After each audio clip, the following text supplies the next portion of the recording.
श्री राम श्री राम श्री राम। परम पूज्य बाबा जी महाराज की जय। परम पूज्य गुरु जी महाराज की जय। परम पूज्य भाऊ साहेब ग्रामस्थ महाराज की जय। परम पूज्य ब्रह्मचारी महाराज की जय। सभी संतन की जय। सनातन धर्म की जय। श्री राम जय जय राम। श्री राम जय जय राम। श्री राम जय जय राम। बंधुओं, अभी तक हमने राम रक्षा स्तोत्र के 6 श्लोकों का निरूपण देखा है। तो आज राम रक्षा स्तोत्र का 7वां श्लोक के बारे में हम देखने वाले। 7वां श्लोक क्या है?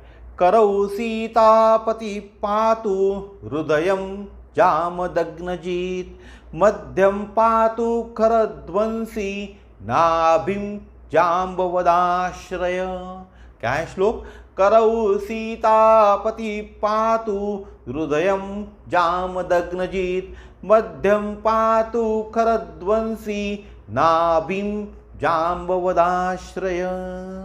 तो यह राम रक्षा स्तोत्र का या राम रक्षा मंत्र की बात करें हम तो 7वां श्लोक है, जो भगवान श्री राम से शरीर के विभिन्न अंगों की रक्षा हेतु प्रार्थना कर रहा है।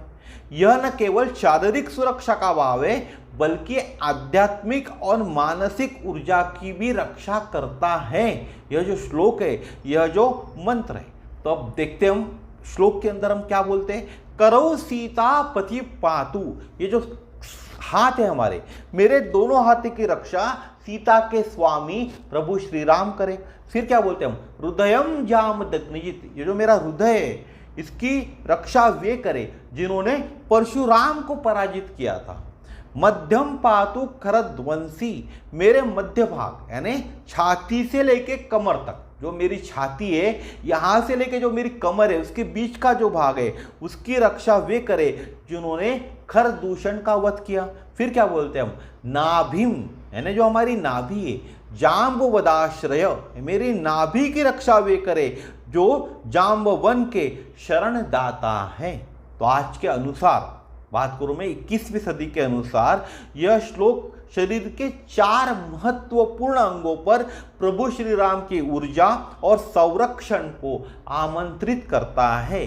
पहला हाथ, हृदय, पेट, कमर और नाभि। अब आज के युग में इस श्लोक को पढ़ने से या जाप करने से मानसिक, भावनात्मक और शारीरिक प्रभाव क्या गिरता है? तो जब भी हम इस श्लोक के अंदर में करौ सीतापति पातु इसका उच्चारण करेंगे तो कर्म शुद्धि और संरक्षण मिलेगा। सीता के स्वामी श्री राम मेरे हाथों की रक्षा करे, यह इसका अर्थ होता है। तो आज के युग में हमारे कर्म यानी जो एक्शन है वह शुद्ध, मर्यादित और सेवा भाव से भरे हो। हम अपने हाथों से कोई अन्याय या अनैतिक कार्य न करें। यह हमें प्रेरित करता है कि हाथ केवल सत्य कर्म के लिए हो। और शारीरिक प्रभाव क्या गिरेगा? हाथों में जो ऊर्जा का संचार होगा उसका भाव कैसा होगा, स्पर्श कैसा होगा, पवित्र होगा। उसके बाद श्लोक में हम क्या बोलते हैं? हृदयम जामदग्नजित्, यह क्या बताता है हमें? भावनात्मक शक्ति आज के युग के अंदर में, और अहंकार पे विजय मिलने की बात करता है, अहंकार पर विजय पाने की बात करता है। आज के युग की बात करूं तो हमारे हृदय में प्रेम, करुणा, धैर्य और क्षमा हो, जो आज देखने के लिए बहुत कम मिलती है। प्रेम देखने के लिए कम मिलता है, करुणा देखने के लिए कम मिलती है, धैर्य देखने के लिए कम मिलता है, और क्षमा तो लोग करते ही नहीं है। तो यह हम में भाव आ जाए। अहंकार और आवेग को प्रभु की कृपा से हम नियंत्रित करें। अहंकार सब में होता है, आवेग भी सब में होता है। उसको नियंत्रित करने के लिए प्रभु श्री राम की हम पर क्या बने? कृपा बने। यह पंक्ति बताती है कि हृदय को सशक्त बनाओ पर अहंकार से मुक्त रखो। जो हमारा हृदय है उसे कैसे बनाना चाहिए? सशक्त बनाना चाहिए, लेकिन अहंकार से मुक्त रहना चाहिए। शारीरिक प्रभाव क्या गिरेगा? हमारी हृदय गति और रक्तचाप पर संतुलन होगा, यानी एंजाइटी की कमी होगी। फिर हम बोलते हैं मध्यम पातु खरध्वंसी, यानी नकारात्मकता पर विजय प्राप्त करने के लिए यह बोला जाता है। आज के युग में हमारे जीवन के मध्य क्षेत्र यानी कोर लाइफ जोन, हमारा जीवन का कोर लाइफ जोन, हमारे शरीर का मध्य क्षेत्र की बात नहीं कर रहा हूं, हमारे जीवन का मध्य क्षेत्र यानी कोर लाइफ जोन में आने वाले नकारात्मक जो लोग होते, विचार जो होते, जो आदतें होते, उनसे भगवान श्री राम हमारी रक्षा करते हैं।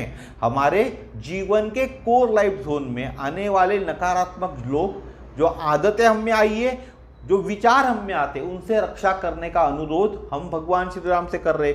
यह हमें मानसिक रूप से बताता है कि जीवन के लड़ाई में प्रभु का संबल हो। जिस जीवन में हम लड़ाई कर रहे हो उसमें किसका संबल हो? प्रभु का संबल हो। शारीरिक प्रभाव क्या गिरेगा? पाचन तंत्र हमारा अच्छा होगा। यकृत, जिसको हम लीवर कहे, या जो हमारे मेरुदंड है, उसकी ऊर्जा कैसी होगी? संतुलित होती है। जब भी हम इस मंत्र का जाप करेंगे, इस श्लोक का जाप करेंगे, तो हमारा पाचन तंत्र संतुलित होगा, हमारा यकृत संतुलित होगा, हमारा जो मेरुदंड है उसकी ऊर्जा संतुलित होगी। फिर क्या बोलते हैं हम श्लोक के अंदर में? नाम भीम जाम्ब वदाश्रय, हमारा जो नाभि का जो केंद्र है उसमें संकल्प और ऊर्जा का केंद्र है। नाभि हमारे मूल संकल्प यानी जो हमारी विल पावर है उसका केंद्र है, यानी हमारी विल पावर बढ़ेंगी। विल पावर ही तो चाहिए ना आज की तारीख में हमें, तो विल पावर बढ़ाने के लिए भी स्तोत्र का जाप करना चाहिए ना, इस मंत्र का जाप करना चाहिए। यहाँ श्री राम का संरक्षण मिलना मतलब जीवन के जड़ें मजबूत करना। हमारे जीवन की जड़ें मजबूत करना है तो हमें प्रभु श्री राम का संरक्षण चाहिए और उसके लिए हमें इस श्लोक का जाप करना चाहिए। शारीरिक प्रभाव क्या करेगा? हमारा जो नाभिक केंद्र है, जिसको सोलर प्लेक्सस चक्र बोलते हैं, वो क्या होगा? एक्टिव होगा। नाभि चक्र एक्टिव होगा, जिसके कारण आत्मबल, पाचन और निर्णय शक्ति बढ़ती है। हमारा आत्मबल बढ़ेगा, हमारा पाचन की जो क्षमता है वो अच्छी होंगी और हमारी निर्णय लेने की क्षमता भी बढ़ेगी। अगर बात करूं आज के युग में प्रभाव हमको देखना है तो हमारे हाथ कैसे होंगे? शुभ कर्म करेंगे। और शारीरिक प्रभाव क्या होगा? ऊर्जा और सेवा भाव दिखेगा। हमारा जो हृदय है उस पर अहंकार पे विजय होंगी और प्रेम आएगा हमारे हृदय में। हमारा हृदय का स्वास्थ्य अच्छा रहेगा। मध्य भाग, जो छाती और नाभि के बीच का जो भाग है, वहाँ नकारात्मक से रक्षा होंगी। जो नकारात्मकता है हम में उससे रक्षा होंगी। पाचन अच्छा होगा, जो मेरुदंड है उसमें शक्ति आएंगी। फिर नाभि, संकल्प शक्ति बढ़ेंगी और आत्मबल और निर्णय लेने की क्षमता भी बढ़ेंगी। इतनी ताकत है इस सुंदर से एक श्लोक के अंदर में, सिर्फ राम रक्षा के एक श्लोक के अंदर में इतनी ताकत है। ठीक है ना? अब देखते हैं इस श्लोक का शारीरिक प्रभाव भी हम पर क्या करेगा। जब भी हम बोलेंगे इस श्लोक में करौ सीतापति पातु, यानी हमारी हथेलियां जो है और हाथों में ऊर्जा प्रवाह संतुलित होता है। हाथों की जो थकान है, कपकपी होती है ना लोगों को हाथों में, या कमजोरी जैसे समस्याओं में मानसिक रूप से राहत मिलेंगी आपको। आपके देखा होगा बहुत से लोग ऐसी कपकपी होती है ना हाथों के अंदर में, उनकी जो समस्या है उसमें मानसिक रूप से राहत मिलेंगी। तंत्रिका दृष्टि से बात करूं तो बाया मस्तिष्क, जो हमारा बाया मस्तिष्क है, जो मोटर कंट्रोल को बेहतर करेगा। स्पर्श शुद्ध और संवेदनशील बनेगा। मनोवैज्ञानिक रूप से बात करूं तो हाथों में सदैव शुभ कर्म करने की प्रेरणा मिलेंगी, आत्मनियंत्रण रहेगा और सेवा भाव जागृत होगा। फिर श्लोक के अंदर हम क्या बोलेंगे? हृदयम जाम दग्नजित, हृदयम जाम दग्नजित, यानी हमारे हृदय की जो धड़कन है वो कैसे होंगी? स्थिर होंगी। जब भी हम इस मंत्र का जाप करेंगे तो मेरे हृदय की यानी आपके भी हृदय की जो धड़कन है वो बैलेंस होंगी। आपके हार्ट की जो बात करूँ धड़कनें या रिदम है वह बैलेंस होंगी। ब्लड प्रेशर, तनाव और क्रोध पर नियंत्रण में सहायता मिलेंगी। चक्र ऊर्जा की बात करूं तो अनाहत चक्र आपका संतुलित होगा, जिससे प्रेम, क्षमा और करुणा की भावना आएंगी। भावनात्मक रूप से बात करूं तो दिल में गंभीर आघात, चोट या मानसिक पीड़ा को सहने की शक्ति मिलेगी। यह तो हर किसी के जीवन में गंभीर आघात होता है, कभी चोट लगती है, कभी कोई मानसिक पीड़ा आती है, तो उसको सहने की क्षमता भी आपको यह श्लोक देगा। फिर श्लोक में हम क्या बोलते हैं? मध्यम पातु खरध्वंसी, यानी कमर से लेके छाती तक के क्षेत्र की ऊर्जा जागृत होंगी। आपके कमर से लेके आपका छाती यहां तक की, कमर से लेके यहां तक की जो ऊर्जा है, क्षेत्र है, वह जागृत हो जाएगा। आपका पाचन तंत्र वहीं रहता है, यकृत भी वहां रहता है, अग्नाशय भी वहीं रहता है, तो वह कैसा हो जाएगा? संतुलित हो जाएगा। उसमें कोई समस्या है, उस समस्या का निराकरण हो जाएगा। नाड़ी तंत्र के अनुसार बात करूं तो तनाव से उत्पन्न पेट की समस्याएं जो भी है वह कम हो जाएंगी। मानसिक रूप से बात करें तो नकारात्मक ऊर्जा, फियर, एंजाइटी से आंतरिक रक्षा कवच बनेगा। आपको फियर लगता है, आपको एंजाइटी लगता है, एक प्रकार की नकारात्मक ऊर्जा है, इनके लिए एक आपकी तरफ रक्षा कवच बनेगा, यानी आपको फियर से डर नहीं लगे, फियर नहीं लगेगा और एंजाइटी भी नहीं होगी। फिर हम क्या बोलते श्लोक के अंदर में, नाभिम जाम्ब वदाश्रय, यानी हमारी जो नाभि है, जो यहाँ नाभि होती है, तो शरीर के ऊर्जा का मूल स्तोत्र ही हमारा नाभि है। इसीलिए आपने देखा होगा ध्यान केंद्रित करते वक्त हमें बोला जाता है कि आपके नाभि पर आपका ध्यान लेके जाइए, नाभि पर आप लक्ष्य केंद्रित कीजिए, क्योंकि हमारे शरीर का मूल ऊर्जा स्तोत्र कौन है, हमारी नाभि है। यहाँ ध्यान करने से पाचन शक्ति, निर्णय क्षमता और आत्मबल बढ़ता है। आधुनिक वैज्ञानिक दृष्टिकोण से अगर बताऊं मैं आपको, तो नाभि के आसपास अनेक क्या होती है, तंत्रिकाएं होती है। जो हमारा नाभि क्षेत्र है वहाँ बहुत सारी तंत्रिकाएं होती है, जहाँ कंपन से गट ब्रेन एक्सिस को लाभ होता है। हम बोलते हैं ना गट फीलिंग आई, कहाँ से आती है, आपके नाभि से तो गट फीलिंग आती है ना, तो यहाँ कंपन से गट ब्रेन एक्सिस को लाभ होगा आपके। फिर मानसिक रूप से आपकी बात करो तो व्यक्ति में संकल्प शक्ति, आत्मविश्वास और साहस आता है।